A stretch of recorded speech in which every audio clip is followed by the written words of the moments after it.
अस्सलाम वालेकुम। पाँव पे ज़ख्म हुआ, गल गया, सड़ गया और फिर डॉक्टर ने कहा ये तो पाँव काटना पड़ेगा।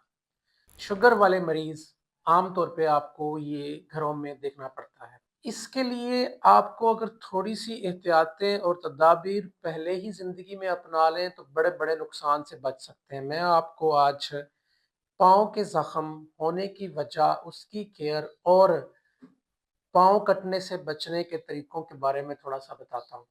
सबसे पहले तो इस बात को समझें कि ये ज़ख्म पाँव पर होते क्यों हैं और वो जल्दी ठीक क्यों नहीं होते, ख़ासकर शुगर वाले मरीज़ में। शुगर वाले मरीज़ जिनकी अनकंट्रोल्ड डायबिटीज़ चल रही हो, बड़ा अरसा से शुगर कंट्रोल नहीं है या फिर क्या है कुछ अरसा कंट्रोल रह रही है फिर नहीं रह रही। इनके अंदर 2 मसले होते हैं। सबसे पहले नंबर पे डायबिटिक न्यूरोपैथी और दूसरे नंबर पे वास्कुलोपैथी।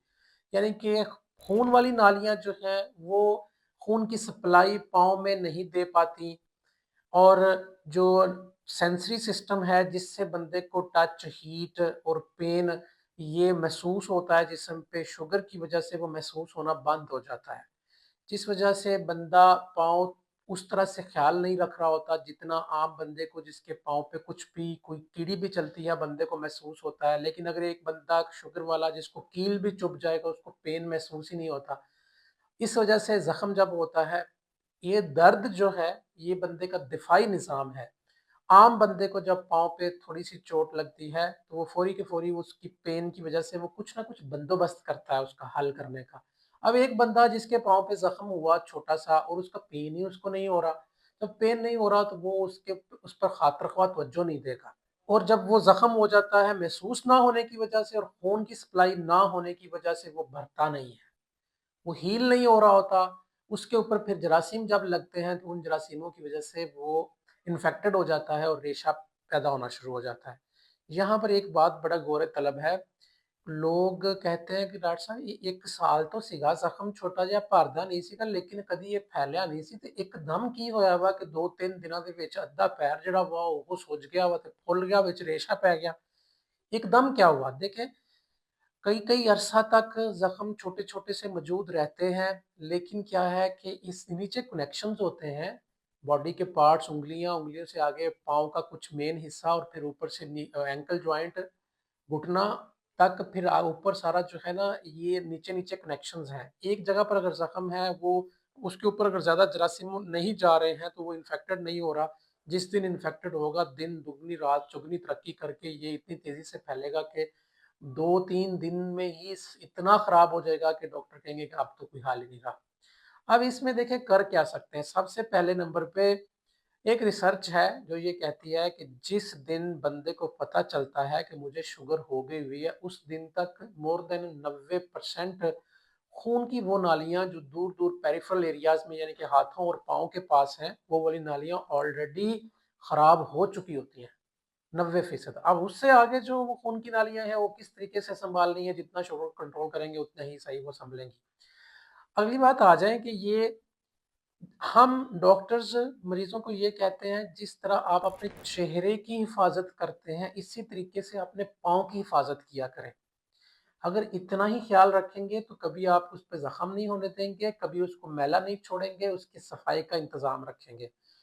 तो अगर आप ये इंतज़ामात पूरे करते हैं तो आपके पाँव का ज़ख्म होगा नहीं और अगर कभी हो गया फ़र्ज़ करें तो फ़ौरी के फ़ौरी डॉक्टर के पास, सर्जन के पास जाएँ ताकि वो उसको सफाई का एक पूरा मैकेनिज़्म आपको समझाए कि इसको किस तरीके से ख़्याल करना है और अगर वो इन्फेक्टेड है तो उसमें एंटीबायोटिक अगर देनी है तो कैसे देनी है।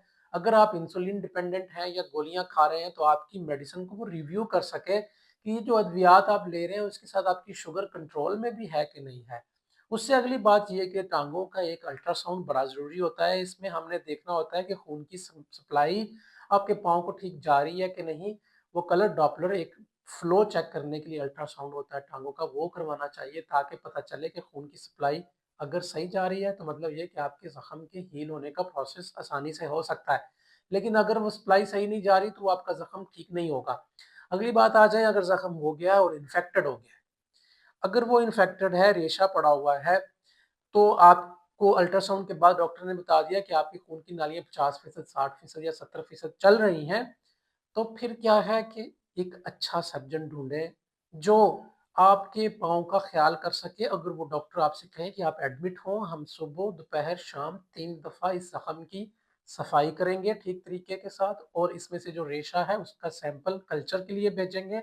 उसकी जो जरासीम है वो हमें पता चलेंगे कौन से हैं, और उसके मुताबिक आपकी एंटीबायोटिक सेट की जाएगी. और इस पे कई सारे दिन, महीने भी लग जाते हैं इसको केयर करते वक्त.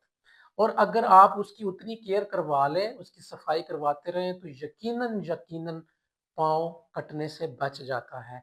मसला तब होता है जब हम इस जख्म को इग्नोर करते हैं, घर में बैठे रहते हैं, जख्म बढ़ता जाता है, आहिस्ता आहिस्ता ऊपर जाता है. फिर डॉक्टर जब देखते हैं कि यार ये आधा गला हुआ पाँव मेरे पास लेके आया है, बेशक डॉक्टर के जहन में ये हो कि अगर इसकी प्रॉपर तरीके से सफाई करके, डेली एंटीबायोटिक लगा के ये ठीक हो सकता है, लेकिन वो डॉक्टर ये सोच रहा होता है कि ये बंदा जो घर में इसने आधा पाँव अपना इन्फेक्टेड करवा लिया है, इतना गल गया है, ये नॉन कंप्लायंट पेशेंट है, ये बात ना मानने वालों में से है, इग्नोरेंट बिहेवियर अपनाने वालों में से है.